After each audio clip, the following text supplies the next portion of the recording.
Block Congress committee ने भी और व्यापारियों ने भी डिप्टी मैडम को हमने ज्ञापन सौंपा है। आप जिस तरह देख रहे हैं, अपराधी रोजाना चोरी कर रहे हैं, चोरी पर कोई अंकुश नहीं है। अभी एक दिन पहले देखा आपने ज्वेलर्स के यहाँ, अपने पंचमुखी हनुमान मंदिर के यहाँ चोरी होगी, उससे पहले बरडोद में चोरी होगी, उससे पहले मेन बाजार में चोरी होगी, उससे पहले आपने उत्सव गार्डन के वहाँ देखा, वहाँ उस घर में चोरी होगी, उससे शाही नगर में चोरी होगी। अरे एक भी चोरी का ये लोग खुलासा नहीं कर पा रहे। पूरे क्षेत्र में भय व्याप्त है, अपराधियों के हौसले बुलंद है।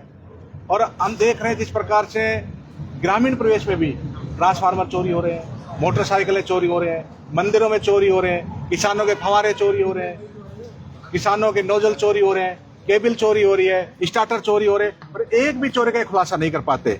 और कहीं खुलासा भी करते हैं तो माल की बरामदगी नहीं होती है। हम चाहते हैं जल्दी जल्दी खुलासा करें और खुलासा के साथ माल बरामद करें। पिछले दिनों जब कबाड़ी गली में ज्वेलर्स के चोरी हुई, उसमें कहते हैं कि भाई हमने उसका खुलासा कर दिया, पर 10% भी माल बरामद नहीं हुआ। अब ये जो सोने ज्वेलर्स के यहाँ चोरी हो रहे हैं, ये गहने ऐसी चीज तो है नहीं जिसको कोई व्यक्ति खा जाएगा।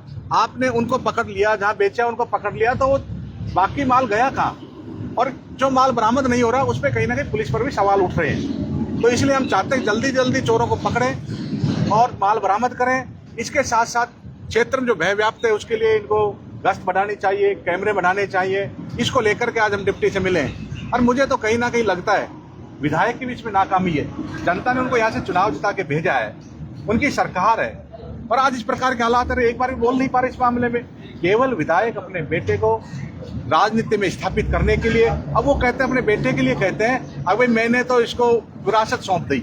आपको ये कोई परंपराएं थोड़ी चलेंगी कि भाई जनता ने तो आपको विधायक डॉक्टर जसवंत जिता के भेजा, अब वो कहता मैंने बेटे को विरासत भेज दिया। अब बेटा चाह रहा, मन में आ रहा, जहाँ सरकारी जगहों पे उद्घाटन करता घूम रहा है, अपने आप को स्थापित करने में लगा हुआ है। यहाँ लोगों में भय व्याप्त हो रहा है। एक बार भी प्रशासन को टाइट नहीं करे, खुली गुंडागर्दी हो रही है, चोरबाजारी हो रही है, कहीं ना कहीं भ्रष्टाचार का आलम बहुत अव्वल दर्जे का हो रहा है। और मैं कहना चाहता हूँ प्रशासन को भी, आप इन नेताओं को खुश करने के लिए नहीं लगे रहे।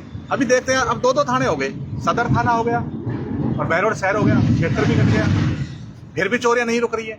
अब तो इनके पास क्षेत्र भी तो बहुत कम हो गए। पहले लगता था बहुत बड़ा क्षेत्र कहाँ है, पूछ नहीं पाते। अब तो इनके पास क्षेत्र भी कम हो गया, और ज्यादा गश्त बढ़ाएं। पर केवल नेताओं को खुश करने में उसमें लगे रहते सारे दिन, काम करते नहीं है। तो मैं चाहता हूँ जल्दी जल्दी खुलासा करें। और केवल बहरोड को आप एक चारा घा की भूमि ना समझे। अगर यहाँ आए और यहाँ से चढ़ के चले गए, बहरोड के लोग स्वाभिमानी लोग हैं। अगर जल्दी से खुलासा नहीं हुआ तो कांग्रेस पार्टी धरना देगी, इनका घेराव करेगी। और खुलासा नहीं, हम चाहते हैं कि माल की बरामदगी हो, 100% माल वापस मिले। 10% माल की बरामदगी दिखाते थे, 90% माल बीच में गायब हो जाता, कहाँ चला था? 100% जब तक माल नहीं मिलेगा, जब तक खुलासा नहीं करेंगे, कांग्रेस पार्टी के लोग चैन से नहीं बैठेंगे। चाहे हमें इनका घेराव करना पड़े या दिन रात धरना देना पड़े, जब तक हम लोग खुलासा नहीं करेंगे बैठे रहेंगे। अभी क्या आश्वासन मिला है?